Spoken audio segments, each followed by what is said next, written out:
रोहिणी आचार्य, लालू जी की जो बेटी हैं, उन्होंने इंडिया टीवी से एक एक्सक्लूसिव बातचीत की है और वो यही दावा कर सकती हैं, किया भी उन्होंने, कि जीतेंगे तेजस्वी।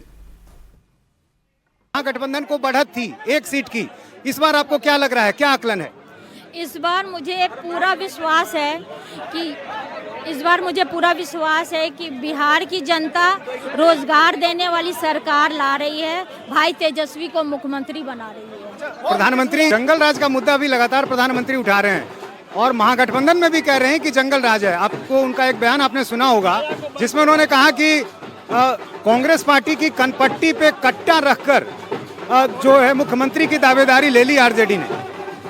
देखिए, भारत का कितना बड़ा दुर्भाग्य है, हाँ, भारत का कितना बड़ा दुर्भाग्य है कि देश का प्रधानमंत्री ऐसी गंदी भाषा का इस्तेमाल कर रहा है, अभद्र भाषा के इस्तेमाल कर, वो अपने साथियों को उकसा रहे हैं कि तुम लोगों को कट्टा लेकर के उपद्रव करो, पूरा सत्ता संरक्षण में जा कर के वोट देने मत दो गरीबों को अक़लियतों का वोट छीनो। ये लोग उसी राह पे हैं जो पहले ये लोग सामंतवादी लोग जो राह पे था कि हर एक गरीब को दबा करके रखना, उनका वोट का अधिकार छीन करके अपना वो लोग सरकार बना करके रखते थे। तो ये भी वही काम कर रहे हैं, कट्टा बोल करके कट्टा। और इन्होंने अपने केंद्रीय मंत्री को उकसाया है और केंद्र मंत्री भरी सभा में सबको जा करके वो उकसा रहे हैं अपने समर्थकों को कि जो भी राष्ट्रीय जनता दल को वोट देगा उसको हाथ पैर बांध करके दरवाजा बंद करके घर में रखो। ललन सिंह ने बोला है कि नहीं बोला है?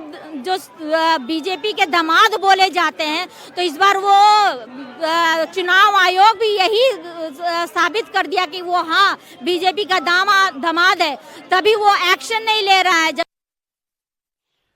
ये जो अभी बात कह रही थी ना कि ललन सिंह ने जो कहा कि बंद कर दो आरजेडी वालों, सबको वोट मत डालने दो, ये बड़ा चल रही है ये बयान।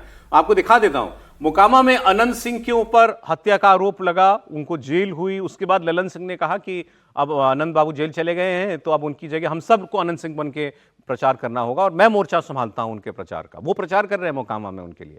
वही प्रचार में दिया गया एक बयान पर विवाद है, सुनिए आप। एक आदमी नेता है तो चुनाव के दिन उनका घर से निकले मत ही होने, उनका घर में पैक कर दीजिए। आप बहुत अगर हाथ जोड़तो तो कही हो कि तू चला हमनी के साथ अपन वोट गिरावा और आके घर में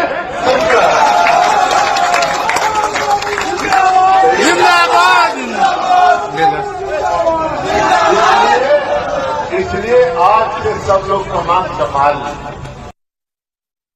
भाई अब ये तो केंद्रीय मंत्री, हम केंद्रीय मंत्री कैसे कह सकते हैं? क्या किसी के लिए कहें एक दो नेता बंद कर देना, अंदर जाके वोट डाल देना, हाथ पैर जोड़े तो ले जाना?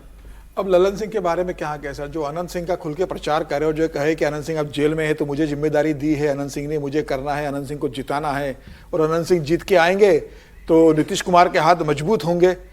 तो अगर वो अनंत सिंह अगर नीतीश कुमार के राजनीति से मजबूत करे, वो करे कि सुशासन का शासन लौटेगा, अनंत सिंह बाहर आएंगे तो वो इस सबसे बाहर निकलेंगे, तो ऐसे नेता के बारे में तो क्या मतलब टिप्पणी करो? वो खुल के कह रहे हैं भाई, उन्होंने पहले कहा कि घर से निकलने मत देना, हाथ पैर जोड़े तो ले जाना, वोट करवा के घर में लाके सुलवा देना, मतलब सीधा से गढ़े थे कि आप वोट मत करें। तो मुझे लगता है कि इस तरीके से बयान है केंद्रीय मंत्री को, नीतीश कुमार की पार्टी को, तो आरजेडी का कोई नेता तो समझ में आता है। नीतीश कुमार तो वैसे भी एक सुशासन के लिए जाने गए, जिस लालू और राबड़ी के जंगल राज के खिलाफ नीतीश कुमार आए, अगर उनके नेता भी जंगल राज की अगर वापसी की बात करे, इस तरह के बयान थे, तो मुझे लगता है कि लोकतंत्र के लिए ठीक नहीं है।